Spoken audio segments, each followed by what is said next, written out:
Welcome to Around the Weird. Here's your host, the museum curator of the strange and unusual, Mr. Nothing.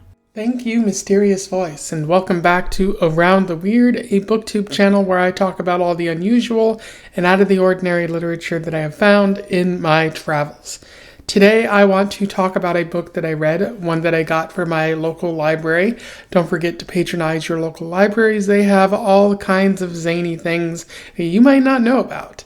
In today's book, I want to focus on something that centers around medieval Italy and a marginalized member of a royal court. I am referring to The Dwarf by Lagerkvist, which was published in 1945. For those who don't know, Lagerkvist is a Swedish author who lived throughout the 1900s. He was known for writing especially about death and religion and sort of like religious motifs of the wandering Jew, the individual who mocked Jesus as he was going to the crucifixion and was thus sentenced to a life of immortality where he could never die, and a lot's been said about that figure. And then also talking about Barabbas, the penitent thief, who atoned for his sins while he was on the cross next to Jesus at the crucifixion. Writing about those kind of things. And I think you see a little bit of those religious ideas in this story that I'm going to be talking about today.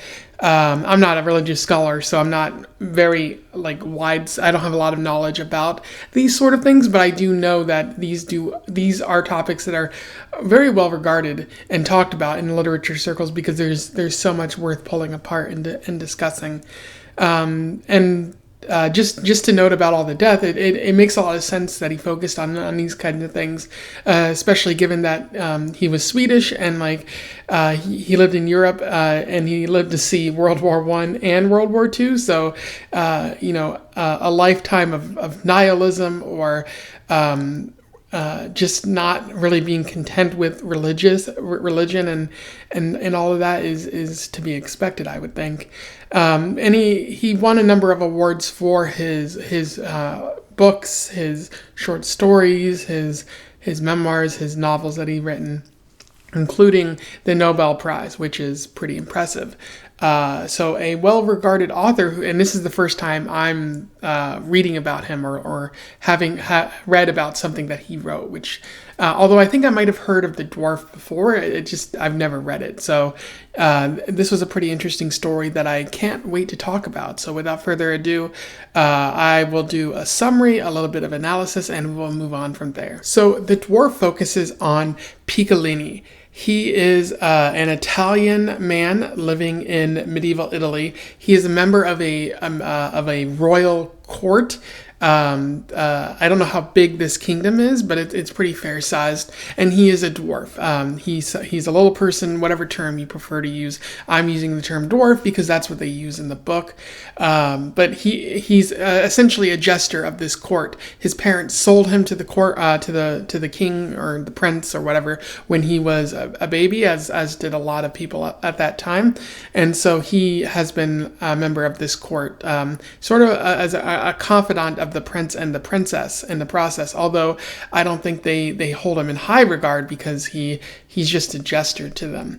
Picolline has a very negative attitude towards the entire world. He hates others as he views them as cowards or pretenders, and he looks down on both the prince and the princess. Although he does have a high opinion of the prince, his words are somewhat conflicting. He likes the prince in that he views him as treacherous and a good leader, but at the same time he also sees the prince as pandering to travelers who don't hold a candle to him, and also very concerned about his legacy, which the dwarf does not care about. And the princess, meanwhile, the dwarf views as a bit of a whore, as she has a number of lovers, and she pushes the dwarf to deliver these letters, which is at the expense of his own life. And so he just doesn't like this princess or their daughter, Angelica, in this story. A short while after the start of the story, an artist named Bernardo visits the he visits the kingdom and becomes friends with the prince. Picolline doesn't seem to like him, but he can't get a good vibe from him either. Can't really figure out what he's like. When Bernardo tries to get him to strip down naked in order to be painted, Bernardo feels violated, especially when Bernardo forces him to strip nude and he just runs out of the room. He doesn't seem to respect Bernardo at this point, but he also does like Bernardo because Bernardo has a very sort of nihilistic view of humanity, in that he doesn't believe that there's any ultimate meaning to any of this suffering that we're dealing with, but he does think humanity is noble for trying to find meaning within this suffering. A short while later, the prince goes to war, which Picolline enjoys. He believes that to die in battle is very noble, and he is happy to see some bloodshed and for something eventful to be happening in his life. But he's very upset that the prince won't let him join the battle because the prince views him as special, and he like Picolline wants to be useful in that way. He wants to get his sword bloody and whatnot. And he does have that opportunity when he walks into an abandoned house and finds another dwarf there. He immediately attacks him, and because the dwarf tried to run away, he believes the dwarf was guilty of something, so he kills this dwarf despite not knowing too much about him. Unfortunately, the prince cannot continue his war because the merchants guild that he was receiving loans from stops funding him because they don't want to fund a lengthy siege on the main city of the rival enemy kingdom, and so the prince and everyone is forced to go back home. However, the prince invites his enemies from that kingdom to a feast, and the prince convinces Picolline to poison some of the wine that he is making. And at the feast, they give the wine to them, and he also gives the dwarf gives the wine to Don Ricardo, who is the princess's sort of one of her lovers, and he just has a really negative opinion of Don Ricardo.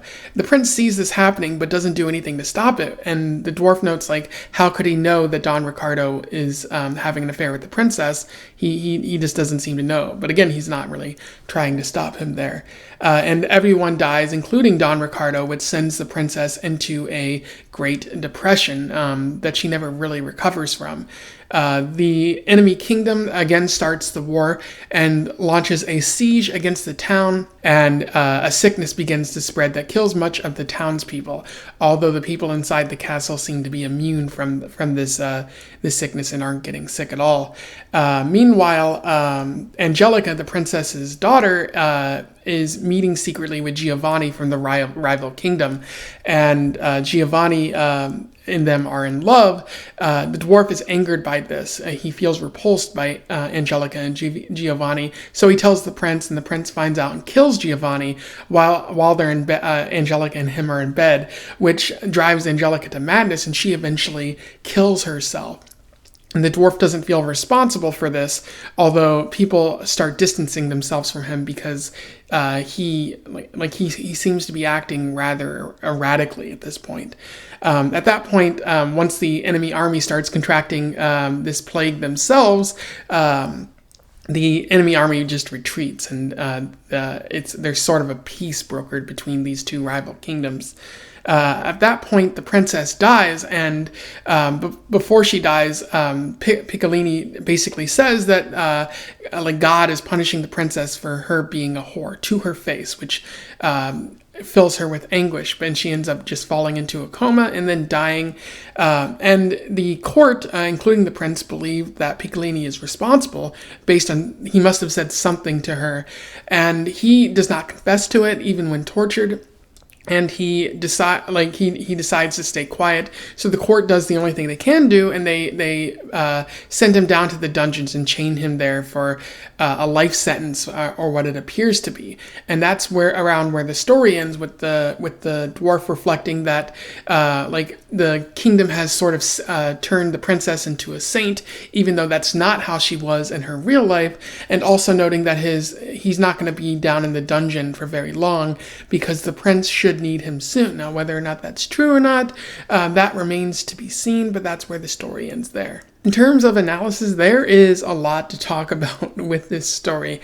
It feels like a bit of a philosophical treatise, sort of like an examination of religion, but also nihilism, and like that's one of the big themes of this story is nihilism in itself. Picolline believes in nothing but human suffering throughout the entire story. It's one of the first things that we really learn about him. He doesn't believe that there's any real meaning to human life. He believes that we're born, we go through life, we try to ascribe meaning, but there's nothing there. In fact, it seems to be repulsive if you ascribe any meaning to anything, which is what happens with a lot of the other court. It's we're constantly seeing a contrast between Picolline and the members of the court who seem to have some sort of meaning ascribed in their life, whether it be love, sex, food, women, a legacy, even like just trying to pass their name on to future generations. Those people seem to have like something that they want to preserve, a meaning that they want to hold on to. But Picolline argues that there is no meaning. There's nothing but suffering. He frequently alludes to Jesus on the cross and how Jesus died, and now there can be no hope for humanity as a result. And you might think that like that comes into conflict with the theme of nihilism, that those two things can't exist. But it's important to note that Picolline focuses on the cross, the point of human suffering, that Jesus died for your sins, and so now there's only going to be sin on earth, but you'll be forgiven once you die, as long as you atone. And so by focusing on the cross and focusing on that moment of extreme suffering, he's not focusing on any other moments of Jesus' life where he gave profound teachings about how life is full of beauty and wonder and greatness, and we should ascribe to do great things for others. And because of that, because I think those two things kind of mesh, where it's a religious sort of nihilism where God is punishing you for your terrible actions. And as a result, Picolline pretty much hates everyone he comes across. I think he has somewhat of a respect for Bernardo, but he's still filled with somewhat of a rage because Bernardo tries to ascribe meaning to things. He tries to hold on to that, and so Piccolini's kind of torn between the two things, and that hatred only seems to grow and grow, and he wants other people to feel the same way that he does. Allow me to read you an interesting quote from this. I felt how the world had, through me, been filled with terror and doom, and transformed from a brilliant feast to a place of fear and destruction. I brew my draught, and princes and powerful nobles groan in their death pangs, or wallow in their blood. I offer my potion, and the guests at the lavish tables grow pale, and their smiles fade, and none raises his glass again, or prates of love and the joy of living. For after my drink they all forget all the beauty and wonder of life, and a mist enfolds everything, and their eyes fail, and darkness falls. And that's an interesting quote, because that's at a point where Piccolline is poisoning the enemies at the dinner, and he's sort of getting everyone to feel what he feels, that there's only death is only promised, and that there is no true beauty and greatness in the world. There is only anguish. And it's really sad that a character would feel this. I do have to give credit to Lagerkvist for being able to write such deep insight into a character and deep insight into maybe the origins of this nihilism. But one has to wonder, like, where does this nihilism come from?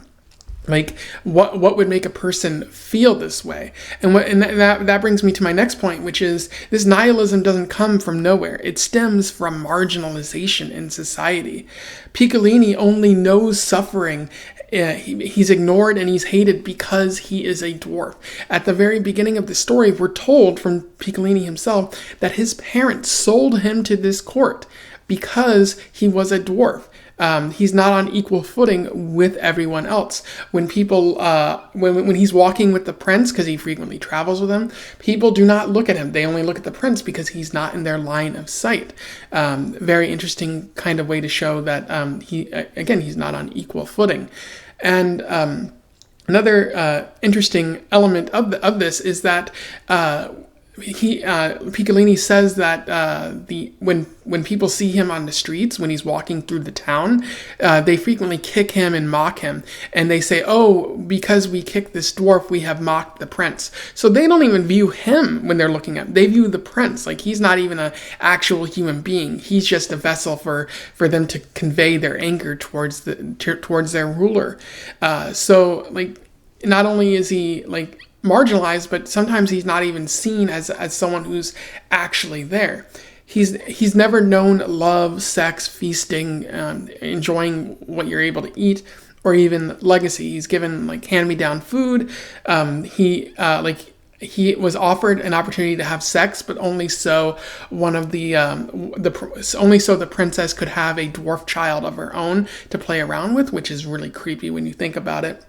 And there's no love in his life, because to him, when he looks at a dwarf woman, he sees some hideous creature, and that indicates that there's some level of self-loathing in him, because he's only ever been told that dwarves aren't on an equal footing with other human beings, that like dwarves aren't even human beings in and of itself.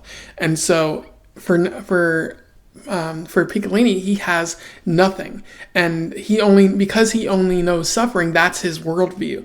Like the only thing he sees is the meaninglessness of life, of trying to do anything only gets you laughed at, because again, he's been forced to be this jester his entire life.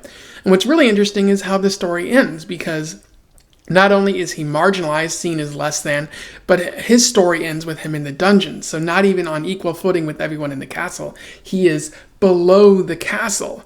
Very good sort of symbolic moment from Lagerkvist here. I got to give him credit for how he writes this marginalization and gets us to feel for Picolini, although Picolini is very much a hateful man at times. But it makes sense why he would be hateful and nihilistic given his lot in life. Another interesting element of this story that Lagerkvist covers is that of hypocrisies. Picolini sees everyone as pretenders in this story. Like, no one is actually behaving as though they should.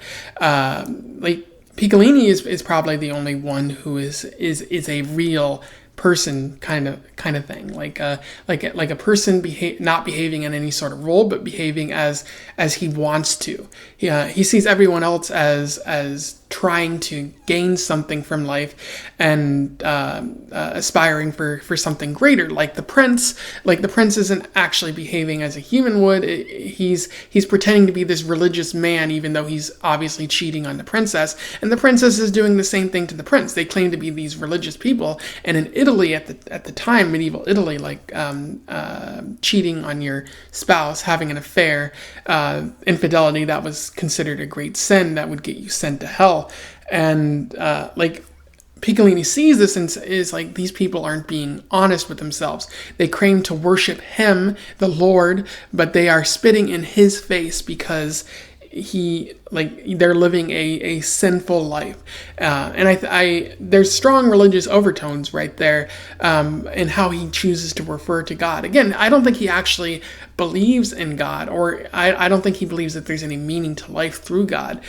He's a very nihilistic person. But because these people are lying through their teeth about God, it upsets him very deeply. Because if he says anything bad about God, he gets punished. He's a marginalized member of society. But if these people do it, no one bats an eye. They're allowed to keep going on pretending. And I think it seems a bit unfair to Picolini in this story. And what's really angering him, when he's in the dungeon, he hears about what's happened to the princess after she dies, how she seems to be elevated to sainthood, despite the fact that she lived such a sinful life. And Lagerkvist actually has a very fascinating quote at the end of the story. Her other portrait is in the palace, for the prince had it framed and hung, though Maestro Bernardo is dissatisfied with it. That is the one in which she looks like a whore. And yet both pictures, despite their great dissimilarity, may speak the truth each in its own way. Both show the same vague smile, which the worshippers in the cathedral think so heavenly. And I think that's fascinating, because when before, when the princess was painted by Bernardo while she was alive, the painting looked kind of whorish, at least according to Picolline. But afterwards, it looks kind of saintly, and the people in the cathedral like praise her and view her as a holy type woman, even equating her with a Madonna of sorts, the mother of Jesus. And for Picolline, that doesn't make sense to him, because what changed in between, like her living that sinful life and after her death, the only thing that changed is her death. And like death has a way of sort of like wiping our memory of all the bad things that we think of someone. And sometimes that's good, but for Picolline, he's not going to be able to be afforded the same opportunities, which I think stems where all the anger is coming from. And it's really great writing on Lagerkvist's part. Some other things that I think are wonderful about this story is the fascinating character elements. This is purely a look into Picolline the Dwarf, and I think it's pretty wonderful how Par Lagerkvist spends 200 and plus pages looking at this character. I think we don't really see anyone else or get a good feel for anyone else's character beyond what we're told by Picolline, and that could be risky, but I think it actually works here because it's so cerebral and in his head and focusing on his emotions and his anger and his view of marginalization. It actually kind of reminds me a little bit of The Invisible Man by Ralph Ellison. I do think Ellison does a great job of does a better job of getting at that marginalization, but I don't think that was purely what Lagerkvist was going for here, so I do think that works in some regard. I will say this story is slow, and Picolline does complain an awful lot in this story, which can make it a little bit of a slog to get through, and it's obviously not for everyone because of that. But it also does make sense why Picolline would complain so much. He's being oppressed, he's being treated like absolute garbage in this society, and he's witnessing some great hypocrisies, and it's just not fair to him.